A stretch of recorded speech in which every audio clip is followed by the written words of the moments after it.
अगर आपने अभी तक सभी पार्ट नहीं देखे हैं तो आपको मेरे YouTube चैनल पर सारे पार्ट मिल जाएंगे। पहले जाकर उन्हें जरूर देखिए, फिर इस पार्ट को आगे देखें ताकि आपको पूरी कहानी अच्छे से समझ आए। दूसरी दुनिया में आने के बाद नारुतो ने आखिरकार रिनेगन ट्रांसप्लांट किया। इसी समय सेज मोड का उपयोग करते हुए नारुतो ने अबीटो को लोकेट किया, जिसने अमागाकुरे में घुसपैठ की थी। जैसे ही अबीटो ने देखा कि नगाटो पहले ही उसे धोखा दे चुका है, वह आगे बढ़ा ताकि अपनी रिनेगन वापस ले सके, लेकिन नारुतो ने उसका रास्ता रोक दिया। अबीटो थोड़ा चौंक गया क्योंकि नारुतो ने उसे वैसा ही एहसास दिया जैसा कभी मिनाटो ने दिया था। उसने ठंडी आवाज में कहा, नारुतो तुम तो बचपन से होकागे बनने का सपना देखते थे, फिर क्यों कोनोहा से गद्दारी कर रोग निंजा बन गए? नारुतो ने उसकी बातों पर हंसते हुए कहा, तुम खुद ही अलग कैसे हो? मुझे तो और हैरानी इस बात की है कि जिसे बचपन से उसके सेंसी और सेंसी की पत्नी ने प्यार दिया, उसने कैसे एक दिन अपनी सेंसे की पत्नी के बच्चे के जन्म का फायदा उठाकर उसके बच्चे को बंधक बनाया, उसे उठा ले गया और फिर कुरामा को छोड़ दिया। ये सुनकर अबीटो के मास्क के नीचे ठंडी पसीने की बूंदें बह निकली। उसने गुस्से में मुट्ठियां भींची और अविश्वास से पूछा कि नारुतो का मतलब क्या है? नारुतो ने रहस्यमयी अंदाज में कहा, ये लंबी कहानी है, लेकिन बात करने से पहले कम से कम अपना नकली मास्क तो उतार दो। उचिहा अबीटो। अबीटो की पुतलियां जोर से कांप गईं। उसने सवाल किया कि नारुतो उसकी असली पहचान कैसे जानता है। उसे लगता था कि उसने पहचान छिपाने में कोई कमी नहीं छोड़ी। जाहिर है नारुतो सच्चाई नहीं बताने वाला था। उसने दर्जनों शैडो क्लोन बना लिए और लड़ाई की मुद्रा में खड़ा हो गया। नारुतो को शैडो क्लोन का तुरंत इस्तेमाल करते देख अबीटो ने अंदाजा लगाया कि वह उसकी क्षमताओं को अच्छी तरह जानता है। अब वह नारुतो की असली पहचान के बारे में और भी ज्यादा उत्सुक हो गया। नारुतो ने अपने क्लोन्स से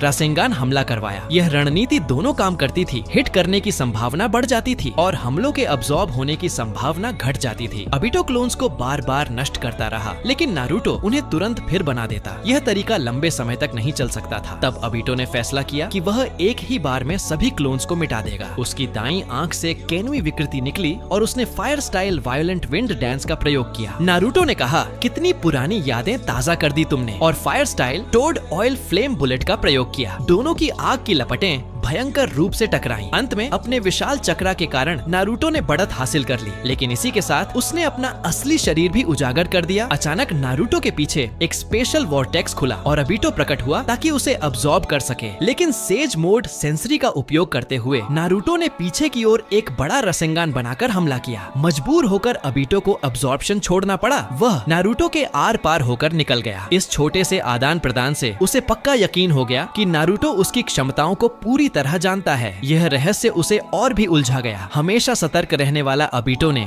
फिलहाल पीछे हटने का फैसला किया। उसने कुछ कड़े शब्द कहे और केनुई से खुद को अब्सॉर्ब कर अमागाकुरे से गायब हो गया। नारुतो ने राहत की सांस ली क्योंकि अबीटो से लड़ाई में लगातार सतर्क रहना पड़ता था। इस समय नगाटो और कोनैन उसके पास आए और पूछा कि क्या वह घायल है। नारुतो ने सिर हिलाया और कहा कि वह ठीक है, बस थोड़ा चाकरा डिप्लीटेड है। भविष्य की सच्चाई जानने के बाद से नगाटो के दिल में एक इच्छा थी। वह चाहता था कि नारुतो उसकी रिनेगन विरासत में ले, क्योंकि ये आंखें पूरे निंजा वर्ल्ड की सुरक्षा से जुड़ी थीं। अबीटो आई ऑफ द मून प्लान पूरा करने के लिए बार बार इन आंखों को छीनने की कोशिश करता रहेगा, इसलिए केवल उन्हें नारुतो में ट्रांसप्लांट करना ही सबसे सुरक्षित उपाय था। कोनैन और नारुतो दोनों चौंक गए। हालांकि नारुतो पूरी तरह खिलाफ था, लेकिन वह जानता था कि ओत्सुत्सुकी क्लैन से लड़ने के लिए रिनेगन की शक्ति जरूरी है। नगाटो के कई बार जोर देने के बाद नारुतो ने आखिरकार एक रिनेगन अस्थायी रूप से ट्रांसप्लांट करने पर सहमति दी, क्योंकि अमागाकुरे को अभी भी नगाटो की जरूरत थी। ओरोचिमारू की मदद से दोनों ने एक एक आंख का सफलतापूर्वक आदान प्रदान किया। दोनों उजुमाकी क्लैन के थे और नारुतो तो असुरा का रीइंकार्नेशन भी था, इसलिए रिनेगन को अपनाना उसके लिए मुश्किल नहीं था। कुछ ही दिनों में नारुतो ने रिनेगन 6 पाथ्स की बुनियादी क्षमताएं सीख ली। नगाटो नारुतो की प्रगति देखकर बेहद निश्चिंत हुआ। अब उसका बोझ काफी हल्का हो गया था। नारुतो को अचानक ख्याल आया कि अपनी पिछली जिंदगी में चौथे महान निंजा युद्ध के दौरान उसने वैली ऑफ द एंड पर एक हाथ खो दिया था, लेकिन बाद में त्सुनाडे की मदद से कोनोहा ने हशिरामा की सेल्स का इस्तेमाल कर उसे प्रोस्थेटिक आर्म दिया था। शायद इसी विधि से नगाटो अपने पैरों को वापस पा सकता था। नारुतो उसे जल्दी से ओरोचिमारू के पास ले गया और त्सुनाडे के इलाज की योजना बताई। ओरोचिमारू ने ध्यान से सुना और तुरंत समझ गया। उसने कहा कि अब वह जान गया है कि हशिरामा सेल्स की रिजेक्शन समस्या कैसे हल करनी है। नगाटो यह सुनकर बेहद उत्साहित हुआ। अपने छोटे भाई के साथ नई दुनिया देखने का सोचकर उसने बहुत दिनों बाद मुस्कान दिखाई। इस बीच valley valley of clouds and lightning में सस्के ने पिछली जिंदगी की तरह ही किलर बी को पकड़ लिया और उसे ओबिटो को सौंप दिया। जब रैकेज को पता चला कि सस्के ने किलर बी को पकड़ लिया है तो वह गुस्से से आग बबूला हो गया। उसने तुरंत कोनोहा को एक पत्र भेजा जिसमें कुमोगाकुरे से जवाब मांगा गया। पिछली जिंदगी में यह पत्र सामुई ने 5.5th होकागे डेंजो को दिया था, लेकिन इस बार पत्र का प्राप्तकर्ता त्सुनाडे थी। पत्र का आशय था 5 कागे समिट आयोजित की जाए और कोनोहा से कहा गया कि वे सस्के का शिकार करें। त्सुनाडे ने तुरंत जिराया और शिकाकू को बुलाया। उसने शिकाकू को एक्टिंग होकागे बनाकर गांव का काम देखने को कहा, जबकि वह खुद जिराया के साथ लैंड ऑफ आयरन जाकर 5 कागे समिट में हिस्सा लेगी। क्योंकि यह मामला अकात्सुकी और सस्के से जुड़ा था, इसीलिए संभव था कि वहां नारुतो भी प्रकट हो। बाकी बड़े गांवों ने भी पत्र पाकर लैंड ऑफ आयरन की तैयारी शुरू कर दी। कुछ दिनों बाद एक घने जंगल में ओबिटो ने ताका को रोक लिया जो कोनोहा की ओर जा रहे थे। क्योंकि सस्के द्वारा पकड़ा गया किलर बी केवल एक ऑक्टोपस टेंटिकल था, ओबिटो ने सस्के से उसके लिए एक और काम करने को कहा। सस्के चौंक गया और मना कर दिया, लेकिन ओबिटो सस्के की बदले की सनक का फायदा उठाते हुए बोला कि अगर वह मान जाए तो वह उसे कोनोहा से बदला लेने में मदद करेगा। ओबिटो चाहता था कि सस्के 5 कागे समिट पर हमला करे। दोस्तों, अगर आपको ये वीडियो पसंद आया हो तो नीचे हाइप बटन दबाना मत भूलो। अगर वीडियो को लाइक और शेयर करना बिल्कुल मत भूलिएगा। और हाँ, पार्ट 10 मिस न हो इसके लिए चैनल को सब्सक्राइब जरूर कीजिए। आपका प्यार और सपोर्ट ही हमें और भी रोमांचक कहानियां लाने की ताकत देता है। यहीं पर इस वीडियो को खत्म करते हैं। मिलते हैं अगले पार्ट में।